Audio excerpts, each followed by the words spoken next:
পবিত্র কোরআন শরীফের সূরা মায়েদা অর্থাৎ ৫ নম্বর সূরার ১৮ নম্বর আয়াত থেকে ২৮ নম্বর আয়াত পর্যন্ত আলোচনা করব। চলুন আমরা শুরু করি। সূরা মায়েদা অর্থাৎ ৫ নম্বর সূরা ১৮ নম্বর আয়াত। এখানে বলা হয়েছে, ইহুদি ও খ্রিস্টানগণ বলে, আমরা আল্লাহর পুত্র ও তার প্রিয়। বলো, তবে কেন তিনি তোমাদের পাপের জন্য শাস্তি দেন? বরং তোমরা তাই সৃষ্ট মানুষ, যাকে ইচ্ছে তিনি আল্লাহ ক্ষমা করেন এবং যাকে ইচ্ছে তিনি শাস্তি দেন, এবং আকাশ পাতালের এবং এর মধ্যে যা কিছু আছে তার সার্বভৌমত্ব আল্লাহরই, আর তারই নিকট যেতে হবে।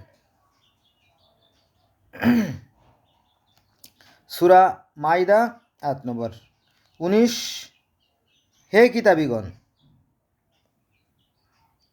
রাসূলগণের আগমন বন্ধ থাকার পর তোমাদের কাছে রাসূল এসেছে, সে তোমাদের নিকট স্পষ্ট ব্যাখ্যা করছে, যাতে বলতে না পারো কোনো সুসংবাদবাহী ও সতর্ককারী আমাদের কাছে আসেনি। এখন তো সুসংবাদবাহী ও সতর্ককারী এসেছে, বস্তুত আল্লাহই সর্ববিষয়ে সর্বশক্তিমান।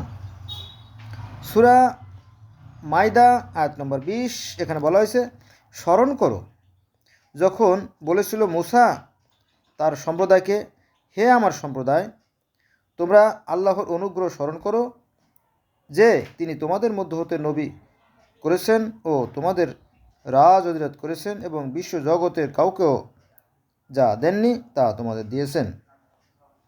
সূরা মাইদা আয়াত নম্বর ২১। এখানে বলা হয়েছে, হে আমার সম্প্রদায়, আল্লাহ তোমাদের জন্য যে পবিত্র ভূমি নির্দিষ্ট করেছেন তাতে তোমরা প্রবেশ করো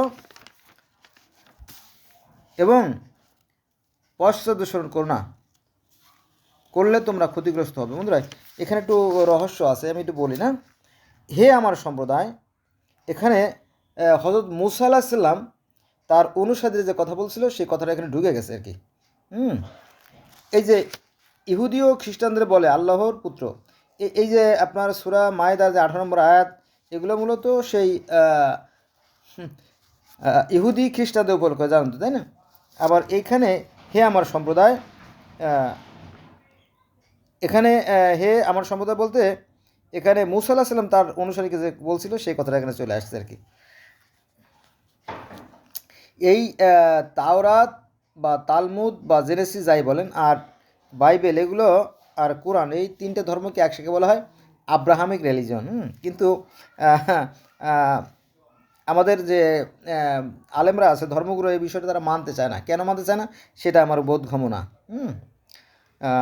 এই ইহুদি ধর্মে, খ্রিস্টান ধর্মে, ইসলাম ধর্মে যে ২৫ জন নবী আছে, same to same, there is no difference. শুধু নামের বেলায় একটু পার্থক্য, কিন্তু ঘটনাগুলো মতো এক। হে আমার সম্প্রদায়, এখানে কিন্তু নবী মুহাম্মদ সাল্লাল্লাহু আলাইহি ওয়াসাল্লাম বলতেছেন না, তার সম্প্রদায়কে বলতেছে হে আমার সম্প্রদায়। মূসা আলাইহিস সালাম বলছিল তার সম্প্রদায়কে, সেই কথা আসছে, হে আমার সম্প্রদায়, তোমাদের মধ্যে যে ভূমি, পবিত্র ভূমি নির্দিষ্ট করেছেন তাতে তোমরা প্রবেশ করো এবং পশ্চাৎ অনুসরণ করো না, করলে তোমরা ক্ষতিগ্রস্ত হবে। সূরা মায়েদা আয়াত নম্বর ২২। তারা বলল, হে, ওই যে মূসা চলে আসছে, তারা বলল, হে মূসা। তো এই যে তারা বলল হে মূসা, এটা আমি অনুমান করে বলছি, মানে দেখে বলি নাই, ঘটনা ওই আর কি। সূরা মায়েদা আয়াত নম্বর ২২, এখানে বলে যে তারা বলল, তারা বলল মানে কি, এখানে মূসার অনুসারী যারা, অর্থাৎ মূসার উম্মত যারা, তারা বলল আর কি। তারা বলল, অর্থাৎ মূসার উম্মতও বলল, হে মূসা, যেখানে এক দুর্দান্ত সম্প্রদায় রয়েছে এবং তারা সেই স্থান হতে বার না হওয়া পর্যন্ত আমরা সেখানে প্রবেশ করব না, তারা সেই স্থান হতে বের হলে আমরা প্রবেশ করব। মনে আছে যে হযরত মূসা আলাইহিস সালাম সেই মাদিয়ানে গেল, মাদিয়ানে যাওয়ার পরে নবী শোয়েবের ২ কন্যাকে বিবাহ করলো, পরে তাদেরকে নিয়ে পরে আবার কেনানের উদ্দেশ্যে রওনা হলো। তো পথিমধ্যে একটা সম্প্রদায় ছিল, তাদের বিরুদ্ধে যুদ্ধ করার কথা সত্য ছিল, যে যুদ্ধ করে হটাতে হবে। তো সেখানে যে একটা বাদ সাধলো, তারা যুদ্ধ করতে রাজি না, বলে যে আমরা এই সমস্ত করতে রাজি না। আমরা শান্তি চাই এই একই বিষয়। তো এই একটা ইন্টারেস্টিং কথা হচ্ছে যে এই যে আমরা মুসলমান যারা, আমরা যাকে বলি এই নবী শোয়েব, সেই নবী শোয়েবকেই ইহুদি খ্রিস্টানরা বলে পুরোহিত, জেত্র বলে, জেত্র। এই শোয়েবকে বলে জেত্র। কিন্তু মুসার বিষয়টা তারা কাটতে পারে না, আমরাও কাটতে পারি না। এই মুসা আলাইহিস সালামকে ইহুদিরা বলে মোজেস, খ্রিস্টান বলে মোজেস, আমরা মুসা। আর এই মুসার যে জীবনী, এটা যদি আপনারা দেখতেন তাহলে দেখবেন যে ঈসার শ্রীকৃষ্ণের জীবনের সাথে মিলে যায়। এটা আমি জানলাম এভাবে যে যেহেতু আমি পৃথিবীর বিভিন্ন ধর্মের ছাত্র, তো দেখবেন যে এই একই কথাগুলো কিভাবে ঘুরে ঘুরে বিভিন্ন ধর্মে প্রবেশ করছে আর কি। এটা আল্লাহ ভালো জানে, আমরা জানি না। তাহলে এখানে আমরা জানলাম সূরা মায়দার 22 নম্বর আয়াতে যে তারা বলল, হে মুসা, অর্থাৎ অনুসারীরা মুসার অনুসারী বলল, হে মুসা, যেখানে এক দুর্দান্ত সম্প্রদায় রয়েছে এবং তারা সেই স্থান হতে বার না হওয়া পর্যন্ত আমরা সেখানে প্রবেশ করব না, তাই সেই স্থান হতে বের হলে আমরা প্রবেশ করব। সূরা মায়দা আয়াত নম্বর 23, সেখানে বলা হয়েছে তাদের মধ্যে দুজন যারা ভয় করেছিল তাদের প্রতি আল্লাহর অনুগ্রহ করেছিলেন। তারা বলল, আমরা প্রবেশ দ্বারে তাদের মোকাবেলা করো, প্রবেশ করলেই তোমরা জয়ী হবে আর তোমরা বিশ্বাসী হয়ে আল্লাহর উপর নির্ভর করো। তারা বলল, এটা হচ্ছে আপনার সূরা মায়দা আয়াত নম্বর 24, তারা বলল, হে মুসা, এখানে মুসা আর তার উম্মতের সাথে যে কথাবার্তা হয়েছিল সেই কথাগুলো কোরআনে আসছে। এই মুসার কথা মোজেস হিসেবে তাওরাত জবুরে আছে আর কোরআনে আছে, তার মানে একই কাহিনী। আর মুসার কাহিনী কোরআন শরীফে অনেক বেশি আছে, বহুবার আসছে আর কি, সবচেয়ে বেশি বার আসছে। যাক, তো এটা সূরা মায়দা আয়াত নম্বর 34 সেখানে বলা হয়েছে, তারা বলল, হে মুসা, তারা যতদিন সেখানে থাকবে ততদিন সেখানে প্রবেশ করবই না, তাই তুমি ও তোমার রব যাও এবং যুদ্ধ করো, আমরা এখানেই বাস করব। ভালো তো, এটা তো যুদ্ধ না করা তো ভালো, তাই না? এটা আল্লাহর উপর ভরসা করা শামিল, তাই না? যুদ্ধ তো ভালো না, যুদ্ধে তো উভয় জাহানই ক্ষতিগ্রস্ত হয়, তাই না? তো ভালোই বলতে হবে বিষয়টা। এখানে একটা কথা আমার বলতে হবে, সেটা হচ্ছে জানেন, ওই যে বনু কুরাইজার যে ঘটনা, নবী মুহাম্মদ সাল্লাল্লাহু আলাইহি ওয়াসাল্লাম এবং তার অনুসারীরা সেই ইহুদের পর আক্রমণ করলো, পরে ইহুদিরা বলো যে আমরা যুদ্ধ করতে রাজি না, তারা তাদের ল্যান্ড ছেড়ে দিল আর কি। ওই যে ফাদাকের যে জমিটা, নবী মুহাম্মদ সাল্লাল্লাহু আলাইহি ওয়াসাল্লামের একটা জমি ছিল, বিশাল আকার একটা জমি ছিল, মনে হয় 10-12 মাইল লম্বা, আবার 9 মাইল চওড়া, এমনি বিশাল এক ভূখণ্ড, যেটা ইহুদিরা বিনা যুদ্ধে ছেড়ে দিয়েছিল। তো নবী মুহাম্মদ সাল্লাল্লাহু আলাইহি ওয়াসাল্লাম বলল যে এটার জন্য তো যুদ্ধ করতে হয় নাই, কারো প্রাণ দিতে হয় নাই, এটা বিনা যুদ্ধে পাওয়া গেছে, এটা আমার থাকবে।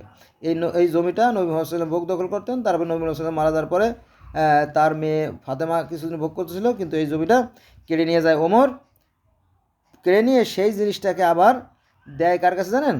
এটা দেয় এই ওসমানের মেয়ের জামাই অর্থাৎ মারওয়ানকে এই জমিটা উপহার দেয়। কিন্তু পরবর্তীতে আব্দুল আজিজ বিন সৌদ এই জমিটা আবার শিয়াদের জমি শিয়াদেরকে ফেরত দিয়ে দেয়। এ নিয়ে লম্বা কাহিনী আছে, সেখানে আমরা যাবো না, যেহেতু কোরআন নিয়ে আলোচনা করেছি, কোরআনে থাকি।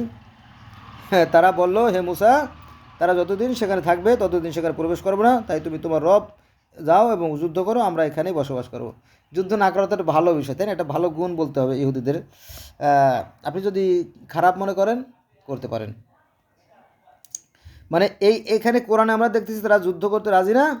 তারপরে ওই যে আর একটা কাহিনী ছিল, ওই যে যেটা বললাম এইমাত্র, যে তারা যুদ্ধ করতে রাজি না, তারা বিনা যুদ্ধে এই ফাদাকে জমিটা দিয়ে দিছিল। তার মানে কি, ওরা যুদ্ধ করতে রাজি, ওরা কিন্তু জ্ঞানী ছিল, শিক্ষিত ছিল। অর্থাৎ পৃথিবীর মধ্যে প্রথম যে সভ্য জাতি, পৃথিবীর মধ্যে সবচেয়ে প্রথম সভ্য জাতি হচ্ছে এই মিশরীয়রা। আর এই ইহুদিরাই ছিল তখন, মিশরে ছিল। তখনও উন্নতিতে অগ্রগতিতে ছিল তারা সামনে। আর বর্তমানে এই যে আমি কথা বলতেছি, আজকে হচ্ছে আপনার 16 তারিখ, 16/1/2025 সাল, বৃহস্পতিবার গেল, কিছু সময় পরেই হয়তো শুক্রবার পড়ে যাবে আর কি। তো তো তারা তো যুদ্ধ করতে রাজি না, তারা শিক্ষিত। এবং আমরা জানি যে ইহুদিরা এবং খ্রিস্টানরা যে সমস্ত জিনিস আবিষ্কার করছে, যেটা মানুষের কল্যাণে কি মহা উপকার আসে, এটা আপনি স্বীকার করতেও পারেন, না করলেও কিছু আসে যায় না। চলেন পরবর্তী আয়াতে চলে যাই। সূরা মাইদা আয়াত নম্বর 25, এখানে বলা হয়েছে, সে বলল, হে আমার রব। সে বলল অর্থাৎ মুসা আল্লাহ সাল্লাম বলছে সম্ভবত। চলেন কি বোঝা যায়। মুসা আল্লাহ সাল্লাম বলল, হে আমার রব, আমি ও আমার ভাই ব্যতীত অন্য কারো উপর আমার আধিপত্য নেই, তাই তুমি আমাদের ও ফাসেকের মধ্যে মীমাংসা করে দাও। সূরা মাইদা আয়াত নম্বর 26, এখানে বলা হয়েছে, আল্লাহ বললেন, আল্লাহর সাথে মুসার সাথে কথা হলো তো, আল্লাহ বললেন, এদেশ 40 বছর তাদের জন্য নিষিদ্ধ রইল, তারা পৃথিবীতে উদ্ভ্রান্ত হয়ে ঘুরে বেড়াবে, তাই তুমি সত্যত্যাগী কওমের জন্য দুঃখ করো না। সূরা মাইদা আয়াত নম্বর 27, এখানে বলেছে, আদমের 2 পুত্রের বৃত্তান্ত তাদের যথাযথভাবে শোনাও। যখন তারা উভয়ে কুরবানি করেছিল, তখন একজনের কুরবানি কবুল হলো এবং অন্যজনের কুরবানি কবুল হলো না। তাদের একজন বলল, আমি তোমাকে হত্যা করবই। অপরজন বলল, আল্লাহ সংযমীদের কুরবানি কবুল করেন। ওই যে মনে আছে যে হযরত আদম আলাইহিস সালামের 2 পুত্রের মধ্যে একটা পুত্র ফল ফলাদি যেগুলো সে চাষ করতো, সে সেটাই দেবো, সেই জিনিসটা সে ওই পাহাড়ের উপর রেখে আসতো। আর আরেকজন সে পশু চারণ করতো, সে পশুর মাংস পাহাড়ে রেখে আসতো। আল্লাহ পাক সে কী করলো, একজনের কোরবানি গ্রহণ করলো, আরেকজনের কোরবানি কবুল করলো না, তাই না? সেই কাহিনী আমরা জানি। তারপরে আপনার সূরা মাইদা আয়াত নম্বর 28, এখানে বলা হয়েছে, আমাকে হত্যা করার জন্য তুমি হাত তুললো, তোমাকে হত্যা করার জন্য আমি হাত তুলব না। অর্থাৎ ওই যে হাবিল কাবিল 2 ভাইয়ের মধ্যে যে কথাবার্তা হয়েছিল সেই কথা চলে আসছে যে আমাকে হত্যা করার জন্য তুমি হাত তুললো, তোমাকে আমি হত্যা করার জন্য হাত তুলব না। আমি তো বিশ্বজগতের রবকে ভয় করি, তাই না? বাস্তবে আমরা দেখি অনেক কাহিনী। এই তো আমাদের এই ধানমন্ডির একটা হোটেল ছিল। সেই হোটেলের একজন মালিক, যিনি মালিকের মেয়েকে ধরে নিয়ে গেছে সন্ত্রাসীরা, বলল যে 6 লক্ষ টাকা দাও। তো আসলে হোটেলেতে এত টাকা থাকার কথা না, হয়তো দেখা গেলো যে 50,000 1 লাখ হয়তো থাকতে পারে, 2 লাখও থাকতে পারে, তাই না? কিন্তু 6 লাখ টাকা দিয়ে তো 4 টেকানি কথা না। পরে সেই মেয়েটাকে আর ফেরত দেয় নাই, সন্ত্রাসে মেরে ফেলাইছে। তারপরে এই তো গত 2024 সালের শেষের দিকে আপনারা শুনতে পারবেন যে ঢাকার যে মোহাম্মদপুর যে আছে বদ্ধভূমি আর কি, এই বদ্ধভূমির সামনে 2টা ছেলেকে হত্যা করে ফেলাইছে এই তো কিছুদিন আগে। হ্যাঁ, এরকম ঘটনা প্রায় ঘটতেছে। এই তো যারা এই যে মোহাম্মদপুরে যে বুদ্ধিজীবীর সামনে যে 2টা ছেলেকে হত্যা করা হলো, আমি বললাম যে ঘটনা কি, কিছু জানেন কি না? তা বললো যে এদের বিরুদ্ধে মোহাম্মদপুরের মামলা আছে 8টা। এদের বিরুদ্ধে মোহাম্মদপুর থানায় মামলা আছে 8টা।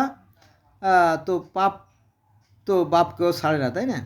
আমি বললাম তাহলে তো ঠিকই আছে, তারা মানুষ হত্যা করছে, তার বিপরীতে তাদের হত্যা করছে, এই জন্য দুঃখ করার বা শোক করার কিছু নাই। এর আগে আরেকটা ঘটনা বলি, অনেক ঘটনা, হাজার ঘটনা বলতে পারবো। এটা হচ্ছে যে আপনার এই যে বুদ্ধিজীবীর একটা গলি আছে আপনার ঢাকার যে মোহাম্মদপুরে যে বুদ্ধিজীবীর গলি আছে, এই গলির মাথায় এক সন্ত্রাসী যে বলছে দোকানদার, এই চাল দে।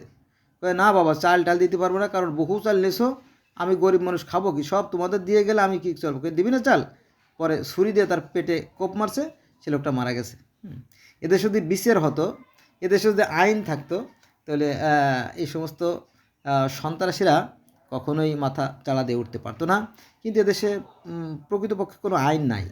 হ্যাঁ, আইন আছে, ওই যে বইয়ের ভাষা পাতায় আছে। হ্যাঁ, আর এই আইনগুলো বাণিজ্যিক ভিত্তিতে চাষ হয় আর কি আইনগুলো। সেটা আবার কেমন, মনে করেন যে এই বাংলাদেশে প্রতিদিন গড়ে 12 জন 14 জন 15 জন লোক খুন হয়, কিন্তু আমার মনে হয় 365 অর্থাৎ সারা বছরও এই 13 জন লোকে ফাঁসি হয় না। কারণ ওই কবে খুলনার এরশাদ শিকদারের ফাঁসি হয়েছিল, তার বহু আগে মনিরের ফাঁসি হয়েছিল, এই তো আমরা জানি, তাই না? তারপরে দেখেন যে এই যে নারায়ণগঞ্জের 7 হত্যার আসামি নূর হোসেন, তারপরে এই যে জগন্নাথ কলেজের সামনে একটা হিন্দু ছেলেকে এই যে হত্যা করলো, এর কোনো বিচার হয় না প্রকাশ্য। তখন তো হাজার হাজার লোক সাক্ষী ছিল, তাই না? তার মানে কি দেশে কি কোনো বিচার আছে? নাই, কোনো বিচার নাই। বিচার থাকলে এরকম অধঃপতন হতো না এবং দেশের আরও উন্নতি হতো। বোঝা গেছে বিষয়টা? এরকম ঠিক। আর একটা ইম্পর্টেন্ট বিষয়, যেমন প্রধানমন্ত্রী শেখ হাসিনা যখন ক্ষমতায় ছিল তার শত শত মামলা উদ্ধার করে ফেলাইছে, তারে মাথায় তুলে ফেলাইছে, এখন মাথার থেকে আবার আছাড় দিয়েছে টাচ করে।